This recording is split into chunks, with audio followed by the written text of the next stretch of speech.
नैतिक मूल्य क्या हैं? आज मैं आपको गोपी प्रेम के साथ साथ नैतिक मूल्यों का की भी विशेषता बताती हूँ।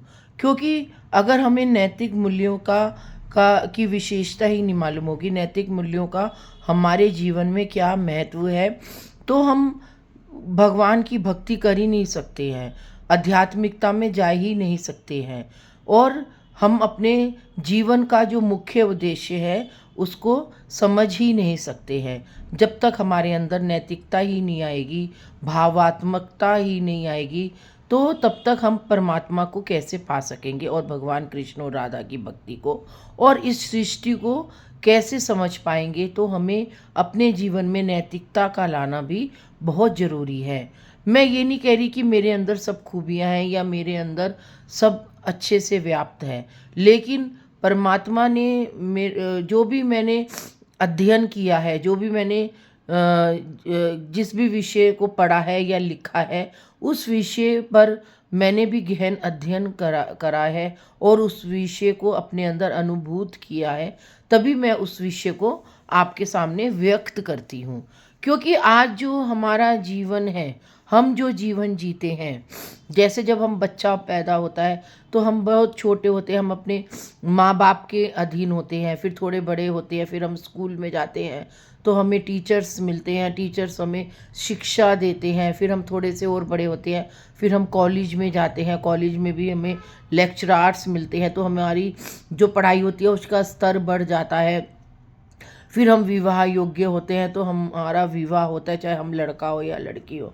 सब विवाह के बाद सबका जीवन एकदम से चेंज हो जाता है, बदल जाता है।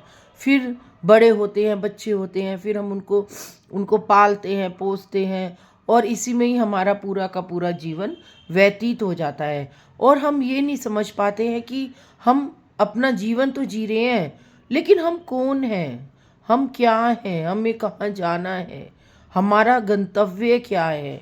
आज मेरे को भी आध्यात्मिकता में आए 30 साल हो गए, लेकिन मैं भी बहुत अध्ययन किया है, मैंने बहुत कुछ लिखा भी है और यूट्यूब चैनल भी 200 चैनल बन गए, लेकिन अभी भी मेरे को छोर नहीं मिल पा रहा है कि मेरे जीवन का क्या उद्देश्य है, भक्ति की क्या सीमा है, आध्यात्मिकता की क्या सीमा है, हम सही कर भी रहे हैं या नहीं कर रहे हैं। ये सिर्फ परमात्मा को पता होता है। देखो परमात्मा कितना विस्तृत है, कितना विशाल है। हम कितना भी आध्यात्मिकता में चले जाएं, कितनी गहराई में चले जाएं, लेकिन उसके शोर तक कभी नहीं जा पाते हैं। हमें यही नहीं पता होता कि हम जो कार्य कर रहे हैं, हम वो कार्य सही कर भी रहे हैं या नहीं कर रहे हैं। बस एक डोर है, हम उसी के सारे खींचे चले जाते हैं। हमारी ज़िंदगी की जो डोर है वो सिर्फ परमात्मा ने पकड़ी हुई है और परमात्मा ही उसे खींचता है। हम एक कठपुतली हैं और कट जैसे परमात्मा हमको नचाता है, हम उसी कठपुतली की तरह नाचते हैं, ना कि अपनी मर्जी से। कई बार हमारे ऊपर देखो कितनी कितनी मुसीबतें आती हैं, कितने कितनी बार हमें संघर्ष करना पड़ता है और कितनी बार हमको अपने ज़िंदगी से कई चीज़ों से ऐसे रूबरू होना पड़ता है कि जो हमने सोचा भी नहीं होता है, लेकिन वो घटनाएं हमारी ज़िंदगी में घट जाती है और जब हम परमात्मा का सहारा लेते हैं तो जो भी घटना होती है वो हमारी ज़िंदगी में वो परमात्मा ही सॉल्व करता है। हम अगर किसी के आगे कहें या किसी से भी कहें तो वो हमारा तिरस्कार ही हमको मिलता है। तो इसलिए परमात्मा ही हमारा जीवन दाता है, परमात्मा ही हमारा परामर्श दाता है और परमात्मा ही हमारी रक्षा करता है।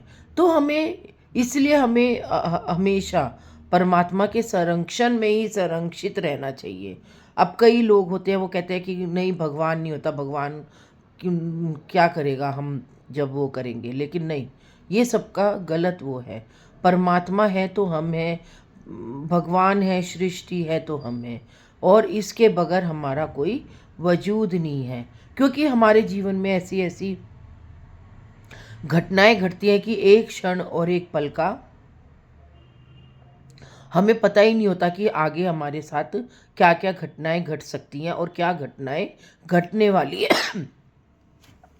सिर्फ परमात्मा को ही पता होता है कि अब इसकी डोर मुझे कहाँ ले जानी है और इसको कहाँ तक मुझे चलाना है।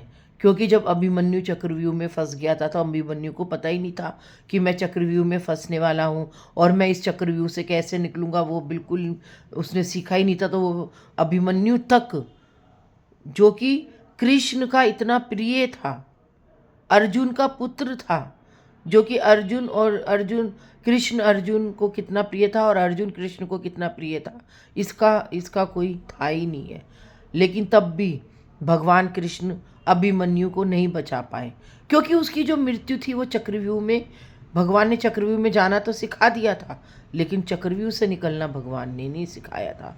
आज जब हम चक्रव्यूह में फंसते हैं, कई बार हम भी ऐसे पारिवारिक चीज़ों में ऐसे फंस जाते हैं, तो हम कहते हैं आज तो हम चक्रव्यूह में फंस गए, अब भगवान तू ही हमें इस चक्रव्यूह से निकाल, और तू हमें इस चक्रव्यूह से नहीं निकालेगा तो हम कैसे निकलेंगे।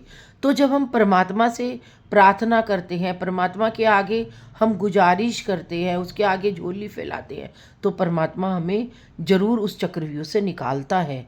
क्योंकि अगर हम परमात्मा को पुकारेंगे ही नहीं तो परमात्मा हमें उस चक्रव्यूह से कैसे निकालेगा। जैसे द्रौपदी थी, द्रौपदी का जब चीरहरण हो रहा था तो भगवान तब पांडवों ने, भगवान कृष्ण ने पांडवों से कहा कि मैं तुम्हारे साथ बैठूं या तुम्हारे द्वार की रक्षा करूं। तो पांडवों ने कहा नहीं भगवान, आप हमारे साथ मत बैठो, आप हमारे द्वार पे ही खड़े रहो। अगर आज पांडव भगवान कृष्ण को अपने साथ बिठाते तो महाभारत का रुख ही अलग होता, तो युद्ध ही नहीं होता। लेकिन परमात्मा को उन्होंने द्वार पे छोड़ दिया। लेकिन जब द्रौपदी को बुलाया गया और द्रौपदी ने जब भगवान कृष्ण को पुकारा, हे हरि हे हरि, हे हरि मुझे बचा लो, हे अपनी बहन को बचा लो, तो भगवान कैसे दौड़े दौड़े आए और उन्होंने दुर्योधन से द्रौपदी की रक्षा करी। ऐसे ही भगवान आज भी हमारी रक्षा करता है। आज भी अगर हमारे ऊपर विपदा आती है या हमारे ऊपर कठिनाई आती है तो भगवान को हम पुकारेंगे तो भगवान भी दौड़ा दौड़ा आता है। और नैतिक मूल्य क्या है?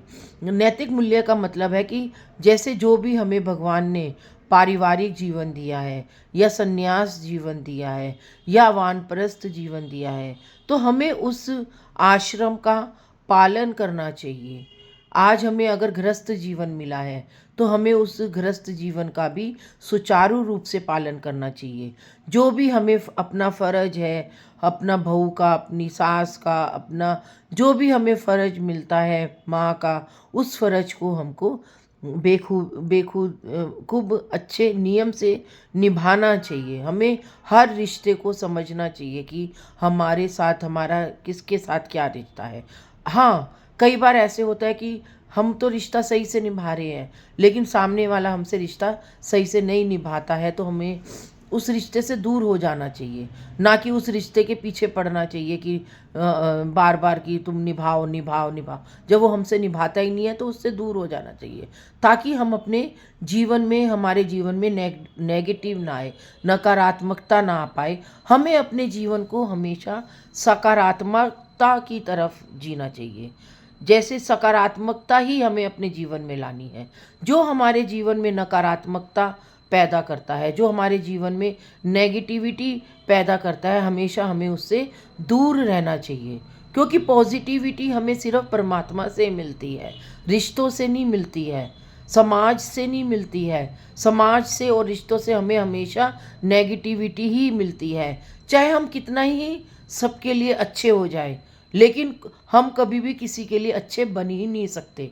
चाहे हम अपनी ज़िंदगी, पूरी की पूरी ज़िंदगी रिश्तों को निभाने में झोंक दें, लेकिन कभी रिश्ते हमें अच्छा नहीं कहेंगे कि तुम अच्छे हो। हाँ, परमात्मा के साथ अगर हम पॉजिटिविटी रखें, परमात्मा के साथ अगर हम सानिध्य में रहे परमात्मा के, तो हमें देखो कितनी पॉजिटिविटी मिलेगी। कभी भी हमें परमात्मा की तरफ से नेगेटिविटी नहीं मिलेगी। पॉजिटिविटी हमें तभी मिलेगी जब हम परमात्मा को समझेंगे, जानेंगे और उसको पहचानेंगे। अपनी जो भी परेशानी होगी हमें हमेशा परमात्मा से ही शेयर करनी चाहिए, ना कि रिश्ते नातों से या समाज के लोगों से। क्योंकि समाज के लोग हमेशा हमें नेगेटिविटी देंगे, हमारे ऊपर लांछन लगाएंगे, हमारी बुराई में हंसेंगे, हमें तिरस्कार देंगे। लेकिन एक परमात्मा ही ऐसा होता है जो कि हमें अपने संरक्षण में संरक्षित रखता है। तो ये जो नैतिकता है ये हमारे जीवन में बहुत अहम भूमिका निभाती है। परमात्मा की पॉजिटिविटी ही हमें आगे बढ़ने की प्रेरणा देती है। हमारे जीवन में चाहे कितनी ही कठिन परिस्थितियाँ आए, अगर परमात्मा हमारे साथ है तो हमारा कोई भी बाल बाका नहीं कर सकता है। तो लेकिन आज इस कलयुग में लोग कहेंगे समाज है, रिश्ते हैं, नाते हैं, हम तो उसके नहीं, लेकिन निभाओ। लेकिन अगर वो हमारा फ़ायदा उठा रहे हैं, हमारे ऊपर लांछन लगा रहे हैं, हमें नेगेटिविटी दे रहे हैं, तो हमें उनसे दूर हो जाना चाहिए और अपने जीवन में पॉजिटिविटी लानी चाहिए। हम अपने जीवन में आध्यात्मिकता लानी चाहिए, अपने जीवन को धर्म के अनुसार चलाना चाहिए, अपने जीवन को आध्यात्मिकता के अनुसार चलाना चाहिए। तभी हम जी पाएंगे और नैतिकता के आधार पर चलाना चाहिए। तभी आज, क्योंकि आगे आने वाला समय और भी कठिन होता जा रहा है, और भी मुश्किल भरा होता जा रहा है।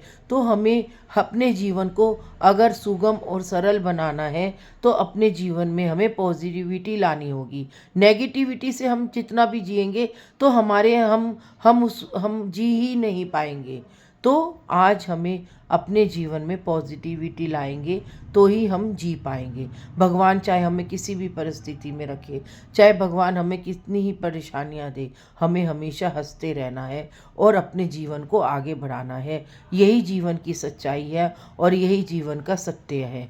आगे के लिए राधे राधे।